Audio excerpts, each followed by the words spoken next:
Let's get this recorded and started. We had some technical misunderstanding, but I think we've got it all worked out now. Let's see if I can share my screen. You know, all of these things that we have to do at the beginning of webinars now. Let's see.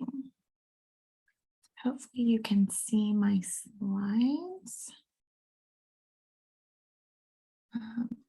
Let me make sure, Emily. Want to make sure y'all can see before we get started. Pretty sure you can, so I'm going to move forward. Emily, text me if something is wrong. Okay, welcome. Thank you so much for being patient. And thank you again so much for joining. If you have issues, or I'm sorry, if you have questions during the webinar, please just post them in the chat and we'll get to those. Let me introduce myself. My name is Kenna Griffin. I am the content director at Content Journey. So what that means in action is that I run a team of about 15 freelance writers who write, edit, and produce all of the content for our clients. In addition to that, I am an adjunct mass communications director. I was a journalist and a professor, a journalism professor, a media professor in a different life. So I still do a little bit of teaching. And I also have a PhD in journalism. I tell you all of that just to sort of hopefully establish some of my authority to teach you in this webinar. But also our founder, Lindsay Miller, really loves that she has a content director with a PhD, and she likes to tell people that. And I think it's really kind of funny because you know, my PhD studies and what I do day to day are really very different, but those credentials help to establish authority for me and for our company. And so that's just a little sort of tip here in the beginning of how you can, one way that you can establish authority, and that's thinking about your credentials, whether it's a special certification, your academic credentials, your experience in a field. All of those things really help to establish you. So I always like to start every presentation with a definition, and then we'll spend the rest of the time sort of unpacking it, saying why it's important, and then applying it. And I'll give you tips that I hope you can take away to improve your business today. So brand authority is essentially trust, right? It's the trust that people have in your brand and have in you as a representative, an expert, as the person who is reflective of your brand. And it's based on whether they see you reliable. Like, do they think you know what you're talking about in your niche or in your industry? So basically, brand authority is vital because brand authority equals trust.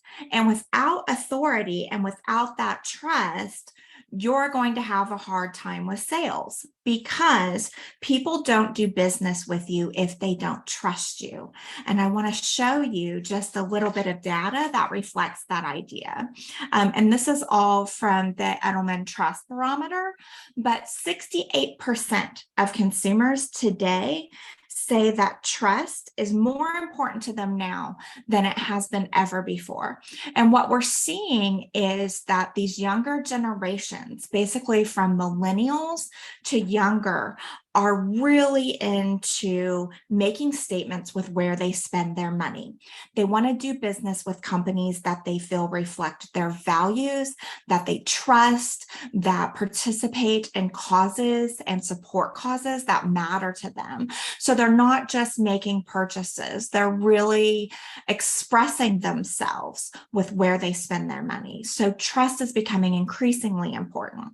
And 57% of people said not only would they buy additional products or services, brand extensions, if they trusted a brand, but also they'll pay more. So regardless of price, that brand authority can help you stand out amongst your competitors and even move you to a more significant price point. And finally, and I think that this one is really super important, right? That 61% of people said, if I trust you, if I trust your brand, then I will become an advocate for you.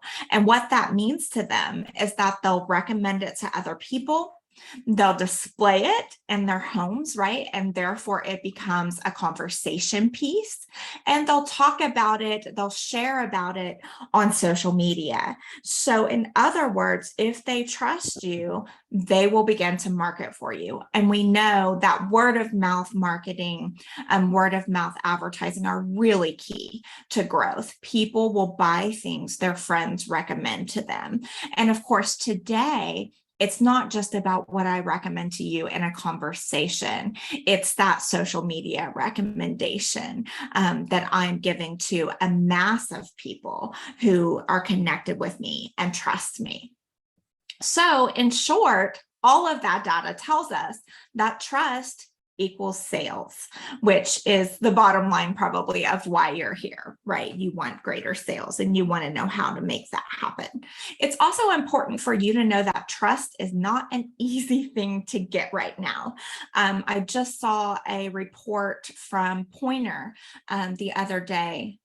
Was it Poynter? I think it was Poynter or Pew. It was Pew, the Pew Research Center, that said that public trust is at an all-time low. People are skeptical of everything, and you probably feel that in your own lives.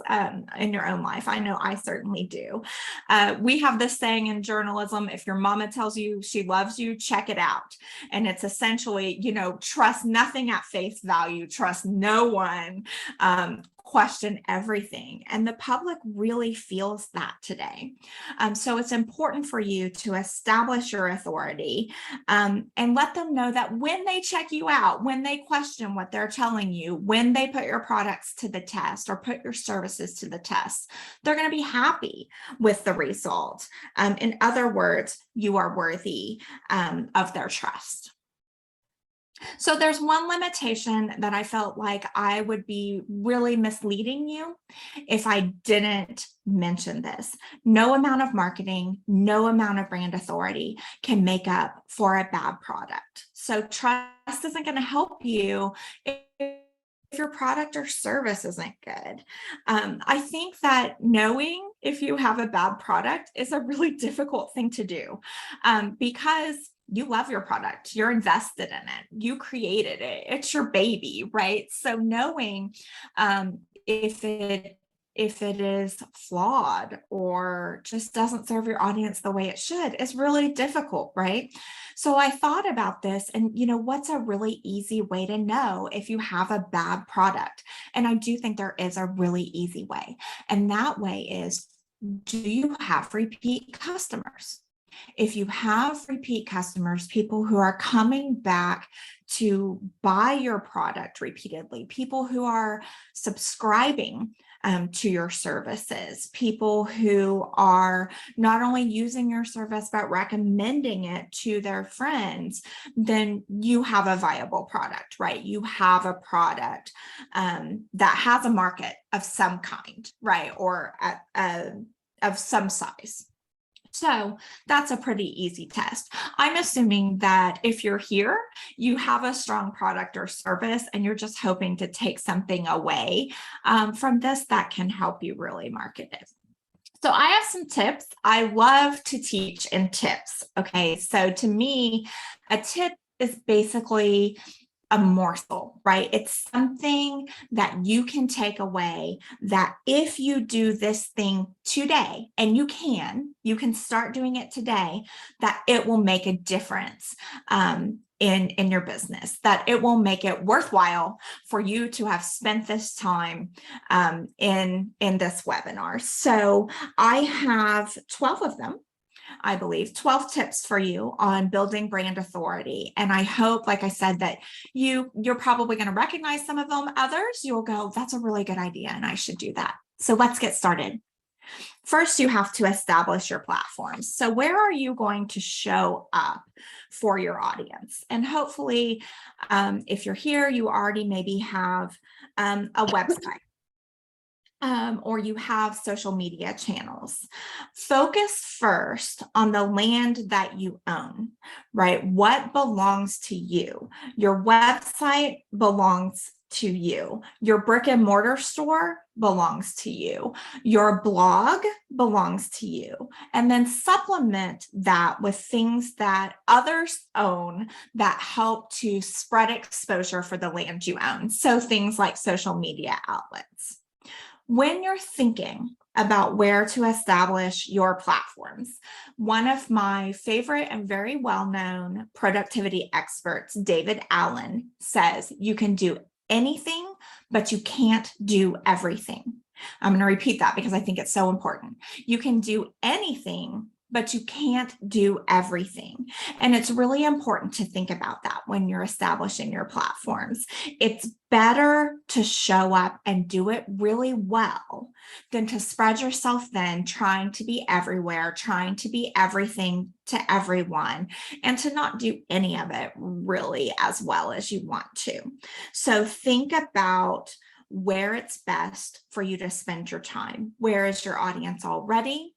Where are the places that you can own? And I think Twitter, Lindsay, our founder, and I were talking about this just yesterday. Twitter is teaching us such an important lesson now about spending your time and energy in places that don't belong to you. I have spent years and who knows how much time building a really robust community on Twitter. And now I am hyper aware of the fact that it could disappear any day, right? Or it could substantially change literally overnight. And so learn from that lesson, please, and really spend your time on your website, on your blog, on things like webinars or videos, things that belong to you, and then use those other channels as supplements. So establish your platforms and then share what you know. This is a concept that we're just huge on in education. We really believe that knowledge is cumulative, that someone taught me what I know, that I will share what I know with others, and then they will advance that knowledge and continue to share it. It's that whole concept, right, of standing on the shoulders of giants. Too many times we underestimate what we know, because what we know is common knowledge to us, right? We know it. It doesn't seem that fantastic to us. It's sort of like second nature. Don't underestimate what you know, because you worked really long and hard and have a lot of experiences that make you knowledgeable in your industry. Not everyone has that. Bless you, Emily. Not everybody has that. My husband's an electrician. And certainly he thinks that it's second nature. If, you know, a lamp isn't working, first you make sure that the bulb isn't burnt out, you know, that you have it plugged in, but then you go straight to the power source, right? Is the breaker flipped? You know, I've heard of people calling repair people or calling electricians when the breaker was flipped or a bulb was burned out, right? So what's second nature to one of us is not second nature to everyone. So don't be afraid to go down to a really simple level of what you know, because not everybody knows it. Don't assume that your knowledge is common. I'm also not saying that you should give away your trade secrets. Of course, there are, you know, your secret sauce needs to remain yours. But I think too often we feel like we got to keep our secrets because we're afraid that it will give maybe our competitors a leg up. And the truth is, that's a lack of confidence in your own abilities or your own products or services. If you're concerned about competitive threats at that level, then maybe what you're really saying to yourself is you need to take a look in the mirror, because perhaps you need to improve something. Right? You need to do something better for your audience. And maybe you need to think about that as opposed to keeping secrets. So other than your recipe for your secret sauce, just give away the farm, share everything, because that's how you're going to grow your community. And they're going to know that you're helping them. They're going to recognize that. And that's going to help to build your authority. You have to know your audience and you have to serve them. I don't think it's humanly possible to know too much about your audience. And when you think about that, think about the places that you really like to frequent. Think about the local coffee shop you love, or the restaurant where you always sit in the same server's section. You love that place because they know your name. They know your kids and the sports they play. Or for me, they know your dad. I feel like everybody in my hometown, I can go somewhere and they'll go, "You're Tommy's daughter," right? And although it's a little bit annoying growing up, as an adult, I think that's a really special thing, right? We love those places that really know us. So can you know the name and parent and children of every customer? No, probably not, especially if you're on a large scale. But you can know as much as you can about your audience and their demographics, their psychographics, their preferences. You just really can't dig too deep. The more you know, the better. And then that's where your customer persona comes in. So your persona is a database, a truth-based story about someone in your market. And they're your ideal customer, right? They're the person who you are talking to with your marketing efforts. What I like to do is sort of take that a step further, and I don't just create sort of a conceptual persona. I assign it to a person. So a person I know, a person who I have spent time with, or am connected to on social, someone I know well enough that I can really think about David when I'm writing, and I can go, would David be interested in this piece? What would David want to know about this subject? How would David want me to present this information? And I really think about that when I'm making decisions. So not only should you know everything about your audience, but you need to serve that person. You need to think about, what can I do to make their lives easier, to eliminate pain points for them, to give them information that they need to function as well as they can in their daily lives, right? And so every decision that you make with your business needs to have your audience in mind. Really honing in on who your customer is and thinking about them every step of the way will help build your authority.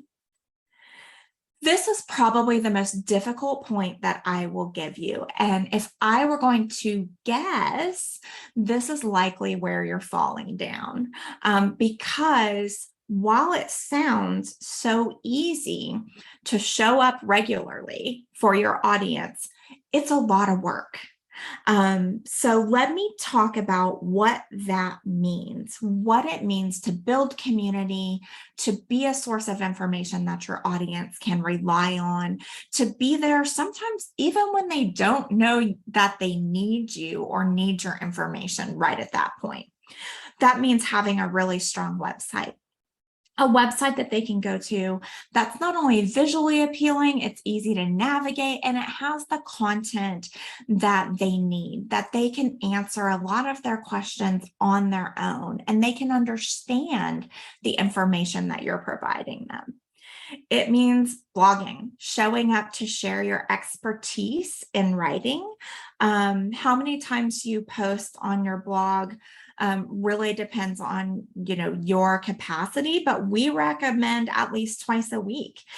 So twice a week blogging, having that established website, sharing your blog post on Google Business Profile, and having a complete profile set up there that you're posting content to regularly, and you're really helping Google lead people to your business. And then showing up on social media. And remember, I told you earlier about David Allen saying you can do anything, but you can't do everything. And this is where that comes into play. People are like, I want to be everywhere. I want to be on every social media outlet.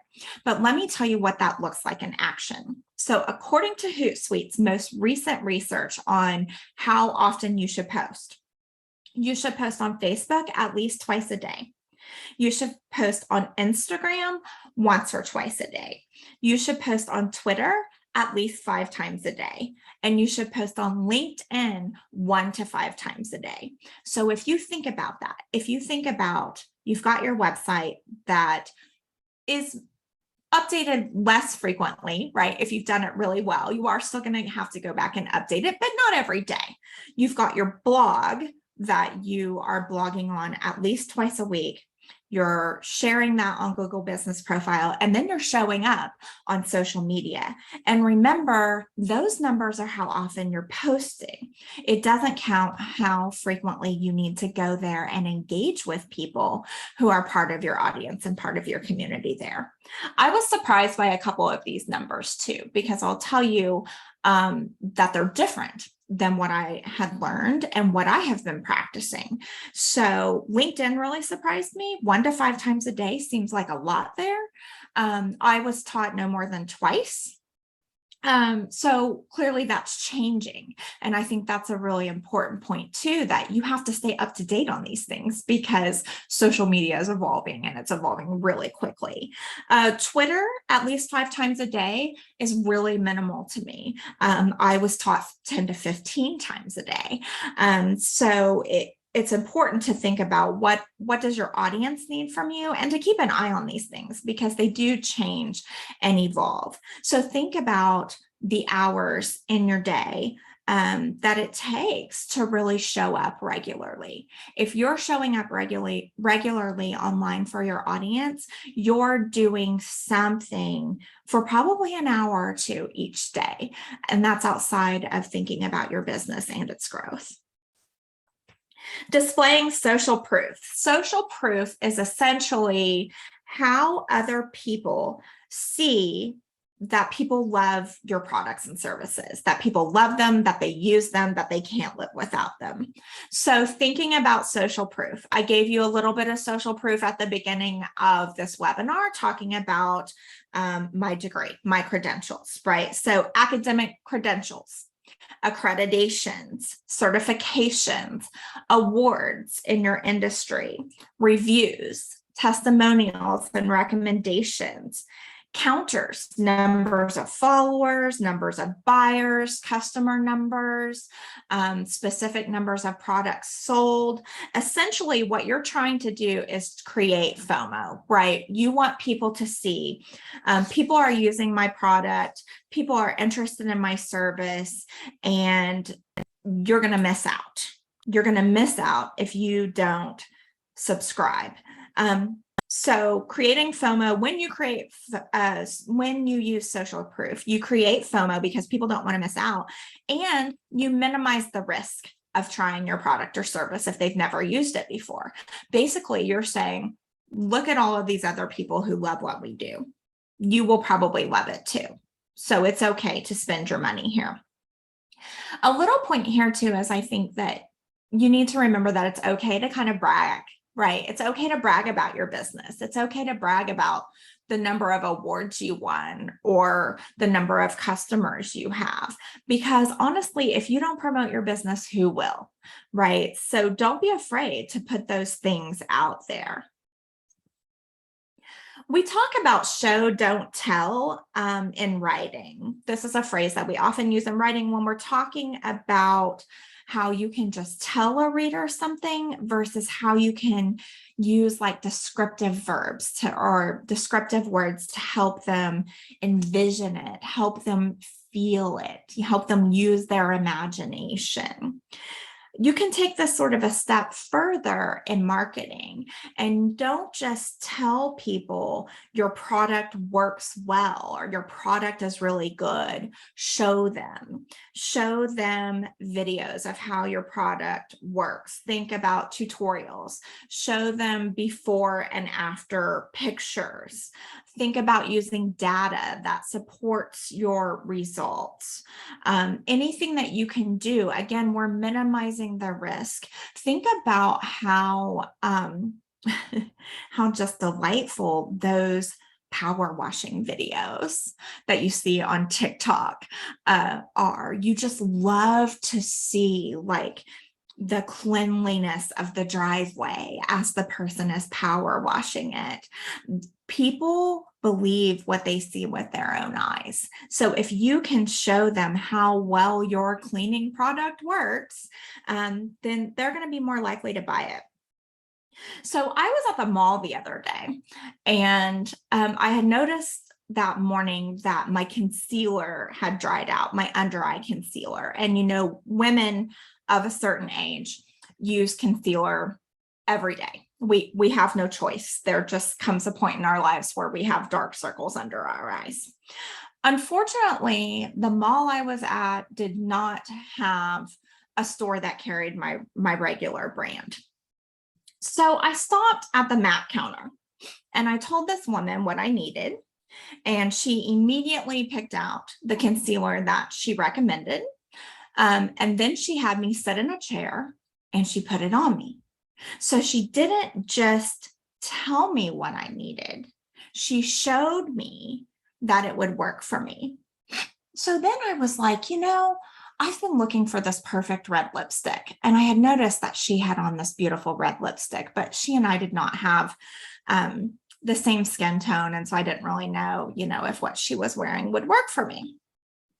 But she said, oh, this lipstick I'm wearing is my favorite red, and I'm wearing it with this lip liner. And then she went and got another woman who worked there, and she said she's wearing it too, and she's wearing it with this different lip liner. And this, you know, she's closer to your skin tone. So this is more what it would be like, you know, on you. And then she put it on my hand and I could see what it would look like. And I ended up buying $75 in cosmetics when really I just needed a concealer. She showed me what it would look like, right? She didn't just tell me this one's great. She said, look at this coverage. This is the perfect tone for you. And it worked. Use data. I mentioned this in the last tip, but data makes an impression. Don't just tell them that a product is good. Tell them that 93% of your customers use this specific product. Don't tell people they need to have their chimney swept. Nobody wants to pay money to have their chimney swept. Nobody wants to worry about dirt that they can't even see. But if you tell them that 25,000 fires happen each year because people fail to have their chimneys cleaned at the beginning of the season, then they're going to be more likely to buy your chimney sweeping service. Back up your claims with data. And the great thing is it doesn't even have to be original data. All you have to do is take that 25,000 fires from, you know, the Firefighters Association. I can't remember actually where I got that number, but I did get it from a legitimate source, and cite them. Right? Share the number from another legitimate source, and it will still support your claim. So delighting your viewers, and notice I didn't say here delighting your customers, which is something that hopefully we're all thinking about doing in our work, but delight anyone who sees your materials, who sees your website, who sees your blog, who sees your video, who sees your social media engagement, even if they're not yet your customer, because they will remember you. My stepmom likes to send me these little gifts in the mail. Sometimes it's like her world famous iced sugar cookies that she knows I love, or notepads. She sends me notepads a lot because I'm a nerd. And so I love pens and notepads. But every time I see her handwriting on something in my mailbox, I get really excited. I call these happies. She sends me little happies, and I always just gush over them because it's not just that she sent me something, it's that she thought about me, right? And she thought about how I would like this thing, right? Or I would enjoy it, or just enjoy getting a gift. We love to be delighted, whether it's someone, buying your coffee in the Starbucks line, or this happened to me last week, getting a retweet by your favorite author whose book you reviewed. We love those little touches. So think about that as your job. It is your job to delight people who engage with your brand. It's going to help you to build relationships, and it's the authority jackpot. Remember my Mac counter example, right? And I had that great experience. I got really excited when I checked out, even though I spent $75 on makeup that maybe I didn't really need. But I got really excited because I got a free gift. And she held up the little, it was a little cosmetic bag, and it was cute. And I thought, okay, maybe that'll be helpful somewhere. And she said, oh, and you got a free gift today. And she kind of rattled off what it included. And honestly, I wasn't really listening at that point because I thought it's probably products that I'm never going to use. And I'll end up, throwing them away because free gifts often are. Well, I got home and I was unpacking everything, and I opened the little bag and I found a lipstick in my perfect shade, an eyeshadow that I love, and a free mascara. And I was delighted by the experience all over again. I was like, look at this. These are actual gifts. This isn't just some crap that they threw in this bag, right? And so I got really excited all over again. And you know what? Guess where I'm going to go the next time I run out of something? Is in my cosmetic case. I'm going to go right back to the Mac counter because they delighted me. Don't forget to stay in your lane. And this is a problem that we run into a lot, where we try to be everything to everyone. Don't fall for it because you can't do it. You're going to fail if you try to be everything to everyone. Instead, niche down. Do what you do and do it at the next level. My husband always says, he gets so annoyed. He doesn't want chicken wings from Arby's, right? He wants a really good roast beef sandwich, and he wants potato cakes. He's still a little salty about the whole thing where they got rid of their potato cakes, but that's a story for another time. That's a whole deal. But my point is, do what you do and do it better than anyone else. Even if what you do seems to be really niche, that's okay. Focus on doing that. And that's how you become authority in your little area of the world. So this tip was really difficult for me when I first became a full-time college professor. I was 25 years old. I was terrified. I had just finished my master's degree, and I was working as a print journalist, and I absolutely loved my job in the newsroom. I was not ready. I thought that I would go into higher ed sometime, far in the future. So I wasn't ready to leave journalism yet, but I got that call. I got that call from the department chair at my dream university, asking me to come and interview. And so, of course, I had no choice. But I was so intimidated. I just did not think that I was ready. I thought I was too young. It was my alma mater. I felt like I had just left. Like, are there going to be people here who knew me as a student? That's awkward. I wasn't that much removed in age from my students. In fact, I had one non-traditional class where I had students older than me. And I was just super intimidated. So because of that, I was afraid of not knowing something. I was afraid of not being able to answer a question. And I spent years over preparing for every lecture, for every class. I had too much material. I could never get through my entire lecture because I just had too much stuff. And then finally, I learned a really important lesson, and that was I didn't need to know everything. It was okay if a student asked me a question and I didn't have an immediate answer. Now, I don't remember how I learned that, but I'm sure I probably learned it the hard way. I mean, I probably was asked a question and didn't know and felt like the world was ending, and then, nothing bad happened.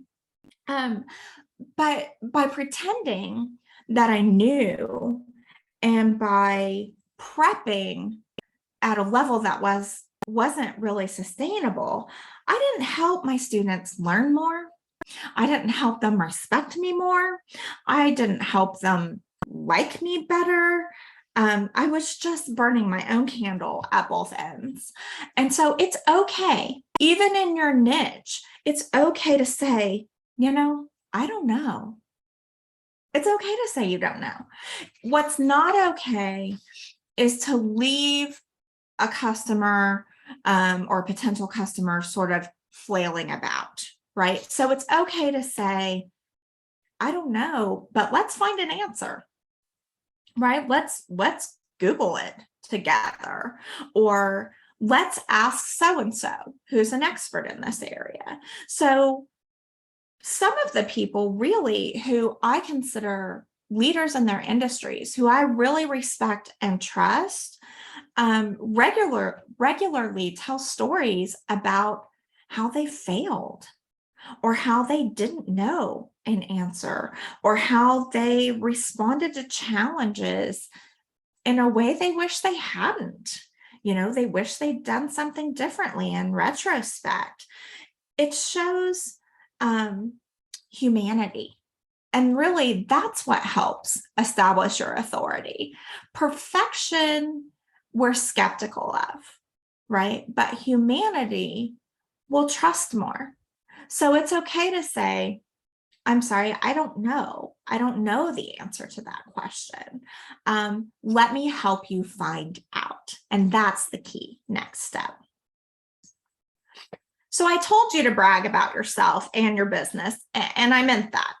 You have to do it. No one else is going to do it for you. But you need to spend even more time building others up. Brag about your partners. Brag about individual customers who are doing really cool things. Promote your team before yourself. And even brag about your competitors. Put the good out there. And I know that seems a little frightening, to brag about your competitors, but what it shows is confidence and security in your brand, in your work, in your team, and it leads to reciprocity.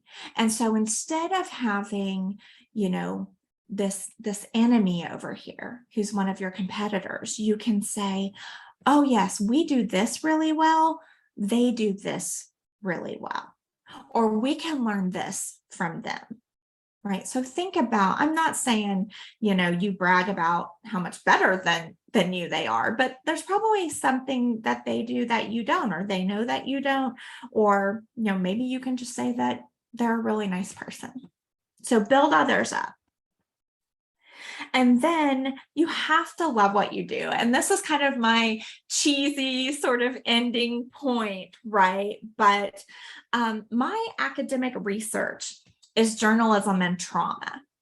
And I have joked for years that I wish I had chosen a happier topic, because mental health is heavy and trauma is difficult to research day in and day out. But I love it. I find psychology and mental health studies absolutely fascinating. I can never learn enough. You've probably seen that meme that's like, what's the one thing that you could talk about off cuff for an hour, and this is that area for me. I love learning and sharing this information with others because I think it's really important. I feel the same way about writing, which is such a super nerdy niche thing to want to talk about. But when you love what you do, you're always going to be excited about it. You're always going to be excited to talk about it, to share it with other people. It's never going to be just something that you have to do. And people notice that excitement. They see that you are a total nerd about what you do, and they want to be a part of that. And it leads to this desire to want to know what you know, be associated with you. I see what you're doing. I see how much you enjoy it, and I want to be a part of that.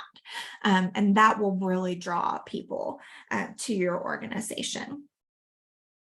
So thank you so much for being here. I hope you got some tips that are going to help you build your brand authority starting immediately.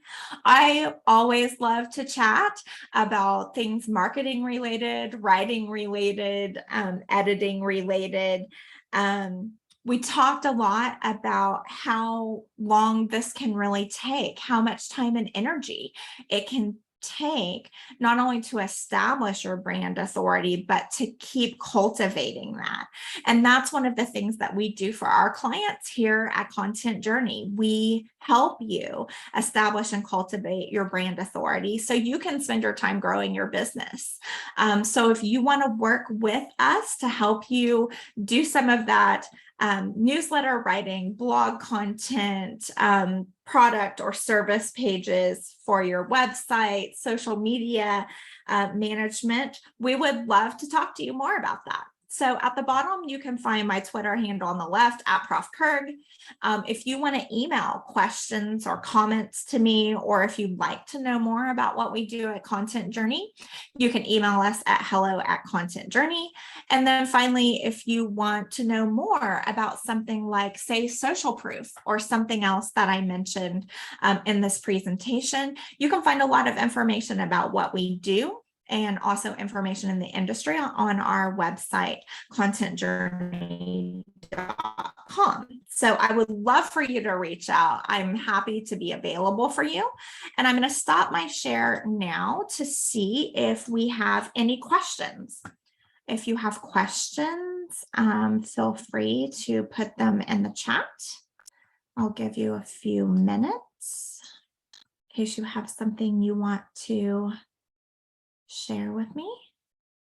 Ask me anything.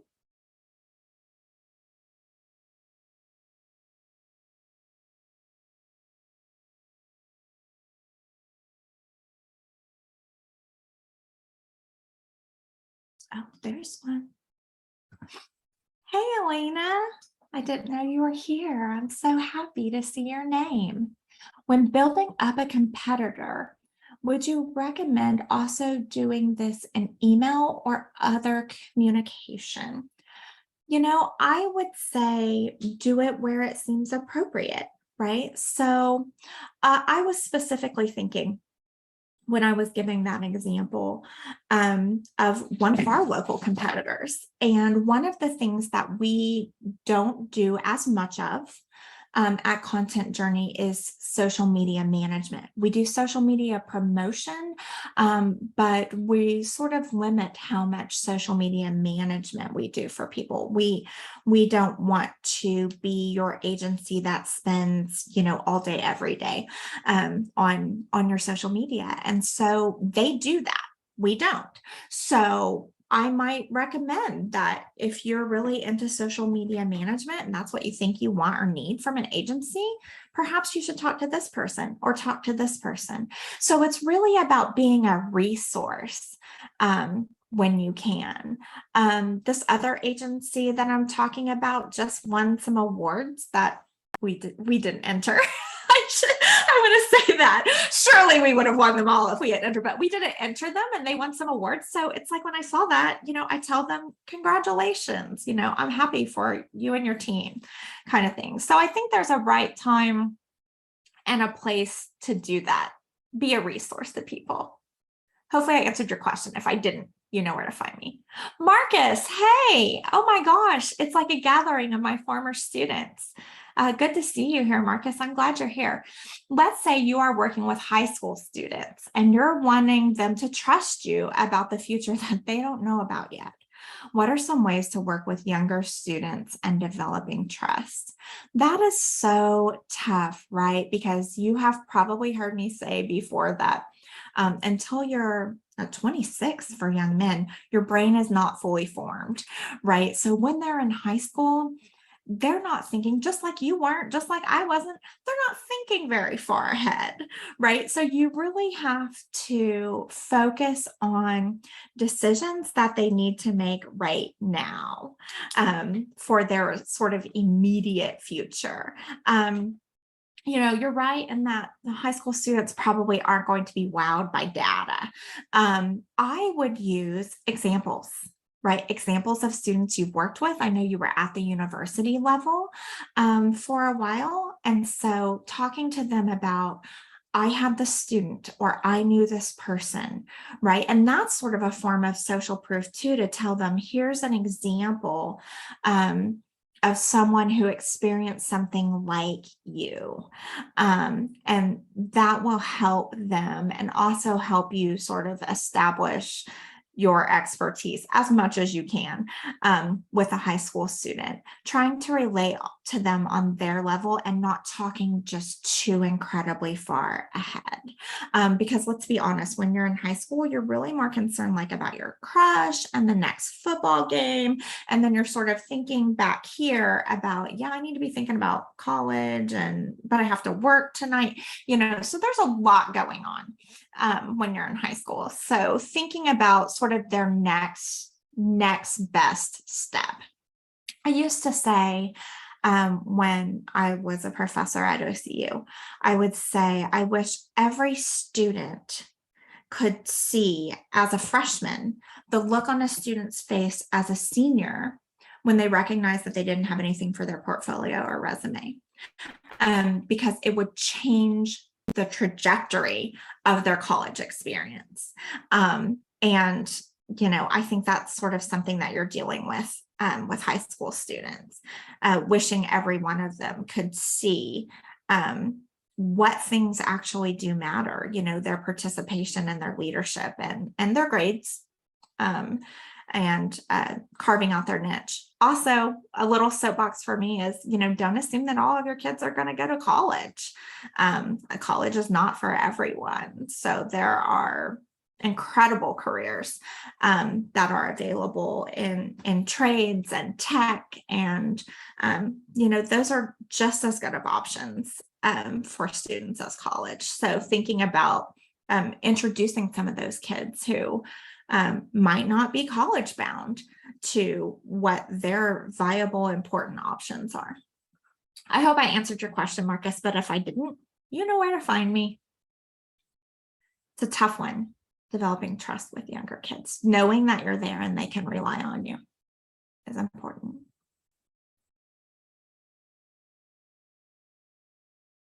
Oh, good. Thank you. I'm glad you enjoyed the presentation, Marcus. I appreciate you taking time. You and I know you are busy people.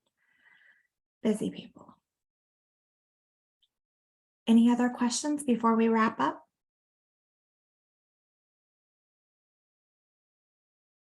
Got great ideas. Thanks. I'm so glad, Elena. I hope it helps. Elena posted the other day on LinkedIn that her niece asked her what she did as a marketing professional. And there was like this list of things. So she definitely knows. She didn't tell her niece all those things, but she definitely knows how much this can entail, right? And it's really difficult to do all of those things on your own as a business owner, which is why professionals like us at Content Journey and Elena exist, is to help you do so many of those things that you just don't have time for. Outsourcing is good. Okay. I'm going to wrap it up then. Thank you so much for coming. I hope you didn't feel too much like you were back in a college lecture if you're one of my former students. I hope you got some tips that you can apply for your personal brand or to your business life immediately. That will help make a difference for you. And like I said, I'm always available. If you have other questions or concerns, feel free to reach out to me. Thanks so much for coming.